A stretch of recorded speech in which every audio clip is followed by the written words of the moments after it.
Right, thanks so much for joining us once again on The Bright Side. We've been talking about the biochemical homocysteine that builds up in the body under conditions of nutritional deficiencies. This is all under the heading of nutritional alternatives to nasty, toxic, deadly pharmaceutical drugs, nutritional alternatives to doctor's office visits and cardiologists' knives and pharmaceutical substances and standing in line at the drugstore and insurance companies. These are all nutritional alternatives, non-toxic nutritional alternatives that can reverse the disease process, all degenerative processes, including and especially cardiovascular health issues, I should say. So we've been talking about homocysteine. Homocysteine is this nasty toxic chemical that builds up in the body, specifically when there are deficiencies in the B complex. I shouldn't rip on homocysteine too much. Homocysteine does have a role to play. It's important for helping the body build things. But when the levels get too high under conditions of nutritional deficiencies, that's where you can run into some problems. Homocysteine can keep blood from flowing smoothly. It can cause defects in blood vessel walls, and both of these can result in clots and sticky blood. Clots and sticky blood will lead to all kinds of health issues as blood flow to the tissues starts to slow down, and it can result in a heart that has to work too hard. It can result in strokes. It can result in heart attacks. Doctors will treat this sticky blood condition with blood-thinning drugs, Coumadin, which is also known as rat poison, Plavix, Pradaxa. These drugs are worth billions and billions of dollars to drug companies. Almost every year, Plavix is one of the top 5 best-selling prescription drugs. So clearly, there are a lot of people with sticky blood issues who are at risk for heart attacks and strokes. And now, just in case your doctor's looking for an alternative deadly poison, AstraZeneca, one of the largest drug companies in the world, has entered into this deadly blood thinner marketplace with their version of a blood thinner drug called Brilinta. What we're really talking about here, folks, when we talk about sticky blood and when we talk about blood clots, what we're really talking about are problems with inflammation and the immune system.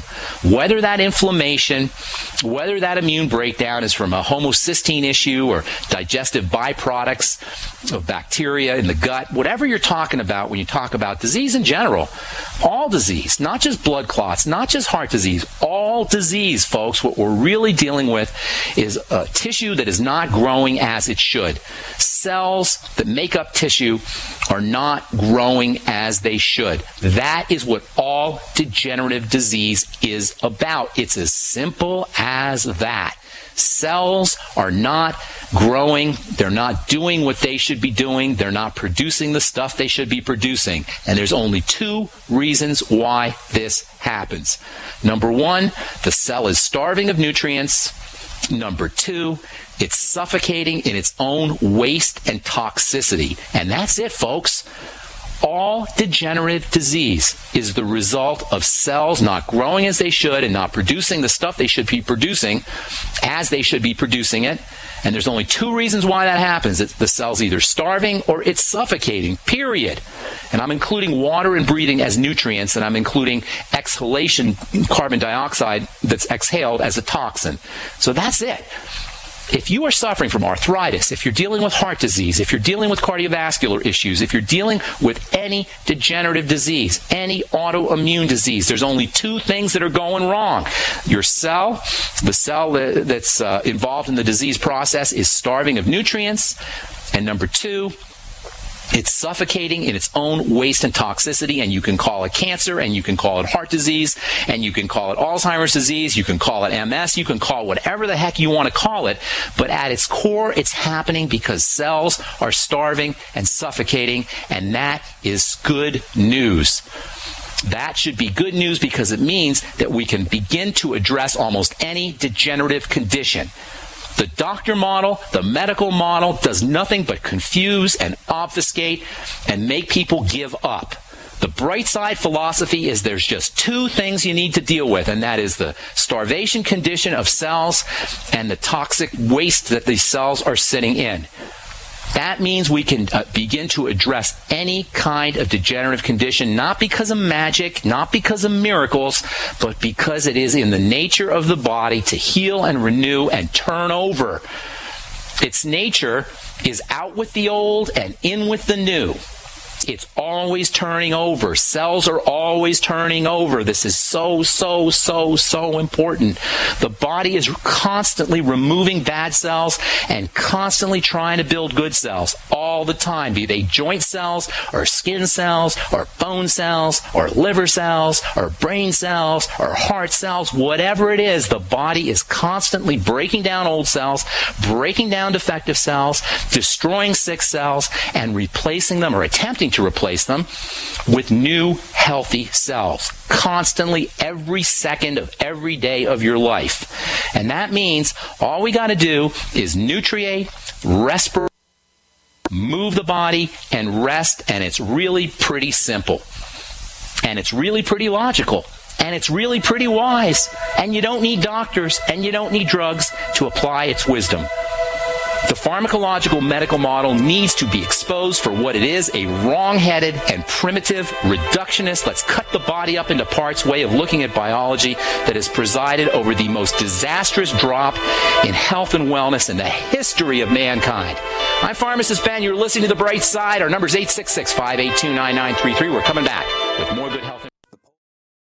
All right, continuing on with our discussion on the heart toxin, homocysteine. Homocysteine levels build up under conditions of nutritional deficiency, especially B vitamin deficiency, and homocysteine is one of the major risk factors for heart disease of all kinds, especially strokes and clotted, cloggy blood. If you're on one of those nasty blood-thinning drugs, Brilinta, Pradaxa, Plavix, Coumadin, even aspirin, if you're on one of these drugs and you're concerned about blood clots and you don't want to get stuck using drugs forever and you don't want to be stuck going to the doctor every few months to have your blood tested, the first thing you want to do, this is the number one thing to do if you're on a blood thinner drug, if you're concerned about blood clots or strokes, the first thing you want to do is correct digestive issues. I can't emphasize this enough. I cannot stress the importance of this enough. It is absolutely vital for cardiovascular health, for all health, but specifically for heart health, to correct digestive issues. If you're on any of these drugs, please understand that correcting digestive issues is the single most important nutritional strategy that you can use. Correcting digestive issues, number one, means eliminating problem foods. According to Dr. James Privatera, who wrote the book Silent Clots, a book I highly recommend for people who are dealing with sticky blood or blood clot issues or strokes or heart disease of any kind.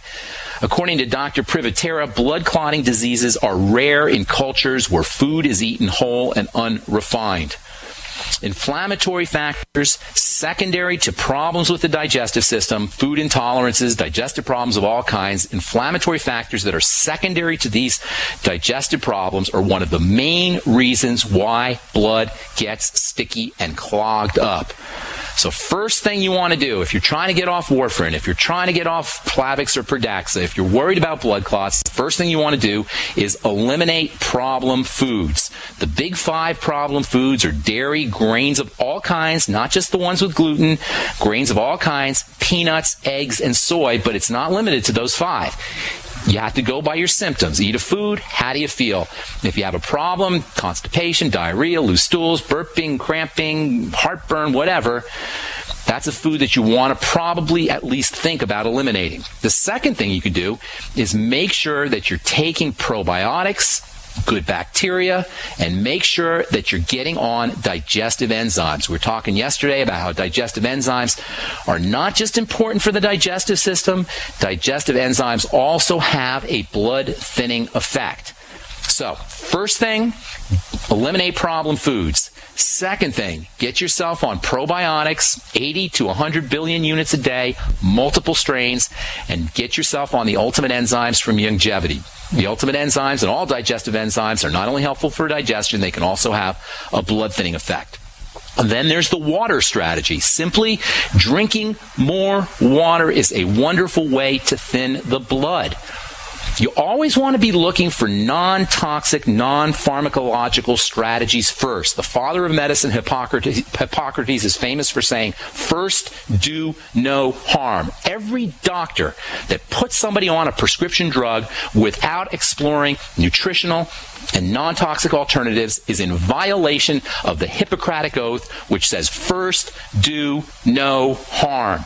Drinking water is one of the most unbelievably non-toxic and effective strategies you can use for all health conditions, but especially for thinning the blood. And this, by the way, is especially important when you wake up in the morning. First thing in the morning, drink 2 tall glasses of water, and you'll find that you have more energy. If you're dealing with blood clot issues, overnight, the dehydration that occurs over 6 to 8 hours of sleep without drinking water can exacerbate blood stickiness. So your blood, if you're already prone towards blood clots, even if you're not, but if you're already prone towards sticky clotted blood, when you wake up in the morning, your blood is going to be stickier and more clotted. So drink water first thing in the morning. Get yourself 2 tall glasses of water. Omega-3 essential fatty acids also have blood-thinning properties. Vitamin E also has blood-thinning properties. So make sure that you're getting enough EFAs, especially omega-3s. Make sure that you're getting enough vitamin E. If you're eating a lot of processed fats and you're not getting enough essential fatty acids, cell membranes can become dysfunctional. Red blood cell membranes can become out of shape, and that's a great way to get your blood to clot inappropriately. Make sure you're getting at least a couple tablespoons of flaxseed oil a day, maybe a tablespoon or so of fish oil a day, and please make sure you're getting 400 international units of vitamin E in the mixed tocopherol or the mixed tocotrienol format. Eating more good fat can help you stay away from the chips and fries and processed hydrogenated trans fats, and that's always a problem for all health issues, but especially for blood clot issues. And then there's the B vitamin strategy. The B vitamins can help lower blood clotting homocysteine, and if you were listening yesterday, you probably are aware that the B vitamins are found everywhere there is life, which in terms of foods means live foods. The closer a food is to being alive, the more B vitamins it's going to contain. Of course, this is true about all nutrients. The concentrations of vitamins and minerals and plant nutrients and protein and essential fatty acids and enzymes in all foods depends on the freshness of foods. However, there is no nutrient that is more dependent on freshness than the B complex. Up to 80% of the B vitamins can be lost when foods are canned or when they're cooked. The B vitamins should be the easiest vitamins to obtain of all because they're everywhere. They're found everywhere. Nothing says poor lifestyle choices, poor food choices, poor dietary choices more than B vitamin deficiency. How human beings can be deficient in what is very well the most common vitamin compound in all of biology is a testimony to how far humanity has come from the lifestyle that the human body is supposed to be leading. It should be almost impossible to have a deficiency in these substances if you're eating fresh foods. And as far as supplements go, the B complex are super, super cheap. You can get plenty of supplemental B complex for literally a nickel a day. The B vitamins are the quintessential vitamins of life, and they're found in anything that's alive. When you pick a fruit or a vegetable or you slaughter an animal or a chicken, that life force begins to dissipate, and as it does, the B vitamins leave with it. That's why getting most of our calories from processed dead foods is a pretty darn good way to make sure you'll be depriving yourself of the B vitamins and running higher risks for all kinds of degenerative diseases, including heart disease. All right, we're going to take a break. I am Pharmacist Ben. You're listening to The Bright Side. We'll come back with your phone calls at 866-582-9933. Don't go away. We got more good health information coming at you. All right, welcome back to The Bright Side. I am Pharmacist Ben. Thanks for joining us, friends. Got a letter from Mark. He says he's a 43-year-old male, 210 pounds with classic metabolic syndrome, prediabetes, obstructive sleep apnea, heart pre-ventricle contractions, PVCs. I also get eczema on my hands. I've had IBS, he says, since he was 8 years old, and it flares up with stress. I love the term metabolic syndrome, by the way. Metabolic syndrome is a term that was coined by I believe he was a cardiologist, a physician anyway, in California, Dr. Gerald Reaven. He coined the term metabolic syndrome. He was trying to describe something that he had seen that involved a syndrome, a complex of different symptoms that involved blood pressure problems and weight gain problems and cardiovascular disease and skin problems and adrenal and thyroid problems. He called it metabolic syndrome because it seemed to incorporate everything in the body. Metabolism is the sum total of biochemical reactions that happen in the body. So metabolic syndrome, if you've heard of the term, simply means everything is going wrong. It's basically a disease state that means your whole body is falling apart. And guess what causes metabolic syndrome? Diabetes, the number one cause of metabolic syndrome, and the main cause of diabetes is digestive problems. So once again, you got your whole triangle of disease issue. Digestive issues, blood sugar issues, adrenal thyroid issues, and then the entire body falls apart. You can call it metabolic syndrome, but you can basically think of it as your entire body is falling apart. So Mark is dealing with metabolic syndrome issues. First thing you want to do, Mark, is you want to make sure that you're dealing with your digestive issues. IBS, since you are 8 years old and flaring up under stress, means that you still do not have your digestive system under control. The eczema on your hands is also a sign that there's probably digestive problems. There's probably issues around fat absorption or fat intake. It could be you're either not absorbing your fatty vitamins or not absorbing your essential fatty acids, or not taking your essential fatty acids. Folks, I've said it before. I've said it many times before. Eczema is super, super easy to treat. Eczema is a classic manifestation of an immune condition secondary to a digestive problem. Cells are not growing fast enough. But the way you want to look at eczema is like it's a good thing, because it's telling you there's something going on in the body, and as soon as you correct that, you'll notice your eczema disappears. It's like the canary in the coal mine. It's like a signaling system. Eczema is not the enemy. It's a signal that something's going on in the body. So for Mark, who's dealing with prediabetes, sleep apnea, heart problems, eczema, IBS, that tells me that Mark is not controlling his basic issues, which probably involve poor food choices and nutritional supplementation. But here's the really interesting thing about Mark's letter. Mark says that he got himself on whey protein. You heard us talking on the radio program about whey. He says he really needs to shut down his sweet cravings. And reading from his letter, quote, "I tried an unflavored whey protein from Now Foods. They make a good product. It did the job with my sweet tooth, as it should." And then he says, "I was disappointed to note that one scoop of the product in water raised my blood sugar 30 units higher than normal. Glad I was testing and reproduced the results on a second try. What can I do to use whey protein to curb my sugar cravings without a blood glucose spike?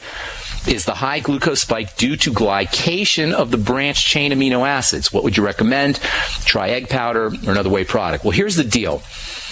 The body can only handle so much protein, and it will handle that protein effectively if it needs the amino acids, if it needs the building blocks of that protein. That means if you're working out, if you're exercising, if you're building muscle, if you're doing something that requires protein, your body will use up that protein. Now, some of it will get stored, but unfortunately, if your body doesn't need the amount of protein that you're getting, what will end up happening, especially with these things that are called the branched chain amino acids, which are super important for building muscle, if you're taking a lot of these BCAAs, these branched chain amino acids, or a lot of protein, and whey protein is a good source of the branched chain amino acids, if you're taking a lot of these things but you're not using them, the body will turn it into sugar.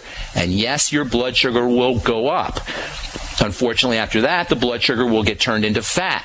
So eating more protein, or eating high amounts of protein without your body needing that protein, if you're not working out, if you're not exercising, if you're not growing, if you're not recovering from something, that whey protein will raise your blood sugar. Yes, it will get turned into fat as well. So here's what you need to do. You still want to be on the whey, and the experience in the reduction in sugar cravings is very helpful. You don't want to lose that. So a couple things that you want to do, Mark. Number one, reduce your dose of the whey protein. I'm not sure how much you're taking here. Let's see, it says 1 scoop of the product. Try half a scoop. Try a quarter scoop 4 times a day instead of 1 scoop once a day. Try to do your whey protein after you come home from a workout, after you come home from the gym. If you're not working out, get yourself on a workout program, and not just a walk around the block and not just a bike ride. Get yourself on a workout program that's requiring muscle building, that's going to force your body to build muscle. Go to the gym for a little bit. Do some push-ups for a little bit. Get yourself a pair of dumbbells and do some curls. And kinds of workouts, move your body real slowly. It'll put more stress on the muscle, and it will require more protein synthesis for repair. you'll get better use out of the whey protein. That's a really interesting point that we don't talk about a lot. If you're taking in high amounts of protein, especially building proteins like whey protein, and you're not building and you're not using that protein, you can have a spike, an increase in blood sugar, and that can ultimately put weight on you that you don't want to put on. So take your whey protein, take smaller doses of whey protein, and take your whey protein after meals, or after you come home from the gym, after you do some kind of workout, after you do some kind of muscle building workout specifically. Thanks for writing, Mark. I know you had a bunch more questions, and if you're listening, I will be giving you a call in the next couple days and we'll chat. Okay, our number is 866-582-9933. We do have a couple lines open. Let's take our first phone call. Hardy in Mississippi, what's up? Yeah, thanks for taking my call. Hey, Hardy. Hey, how you doing? Listen, what can you do for gray hair? I'm trying to get it back black like you used to. Well, get it back. Well, the first thing you do with gray hair is you don't call it gray. It's silver, and it's very distinguished, Hardy. So don't call it gray. And anybody out there who has a loved one or a friend with hair that is silver, please call it platinum or silver. Don't call it gray. That's the first thing. It's all in the framing, Hardy. Secondly, gray hair refers to the death of pigment-making cells, melanocytes they're called, that live in the scalp. And you're not going to be able to reverse those, although I have heard some people say that they took copper and they had a reversal in gray hair. I remain skeptical and suspicious of anybody who tells you that they take a nutritional supplement and their gray hair goes away. As I say, gray hair involves the death of pigment-making cells. And I don't have an answer for you on that one. What we're really dealing with, Hardy, and for our listeners, is not so much making yourself look young again. It's reversing degeneration and breakdown. Once the pigment-making cells in the scalp are gone, they're pretty much gone. Although, in fairness, I have heard people say that using copper supplements has restored the color of their hair. I suppose you could try that. You don't want to take too much copper. 2 to 4 milligrams of copper a day is a good place to be. Always balance your copper out with zinc. Zinc and copper have an antagonistic relationship, as we spoke about many times in the program. The best form of copper, by the way, or one of the best forms of copper, is chelated copper as copper glycinate, Glycinate, or if you can find copper aspartate, Aspartate. And don't take more than 4 milligrams or so of copper a day. And as I say, balance that off with 50 milligrams a day of zinc. Thanks so much for calling, Hardy in Mississippi. If you're on hold, hang tight. We'll try to get to all our calls. 866-582-9933 is our number. You are listening to The Bright Side on the Genesis Communication Network. I'm Pharmacist Ben, and we're coming back right after this. Okay, back to the phones we go. Robert in Idaho, what's going on? Hi, Ben. The good Andy Anderson said to give you a call. I'm a retired veterinarian. The question is, do you have any suggestions or recommendations regarding the sleep deprivation associated with chronic fatigue syndrome? Yes, here's my recommendation. Go to bed. No, I'm just kidding. Here's what you need to do. Number one, there's some incredible nutrients that can be helpful for relaxation. Melatonin is stupendously important. In fact, melatonin, given its benefit to toxicity ratio and its cheap price, melatonin is one of the most important supplements you could ever take. Take it before bed. It'll help you with dreams. It's very important for pineal gland health. The pineal gland is a very important little gland. I'm sure you know this, doctor, in the head that is responsible for melatonin and serotonin balance. I take personally 9 milligrams of melatonin before I go to bed, but certainly you can take 3 milligrams of melatonin before you go to bed. That can be very helpful. Secondly, if you have any cortisol issues, if you're dealing with hypercortisol, you want to work on the adrenal glands, stabilizing cortisol. There's some great nutritional supplements for that. One of the most important is the entire B complex, but especially vitamin B5, pantothenic acid. Consider taking 1,000 to maybe 2,000 milligrams, 1 to 2 grams of pantothenic acid a day.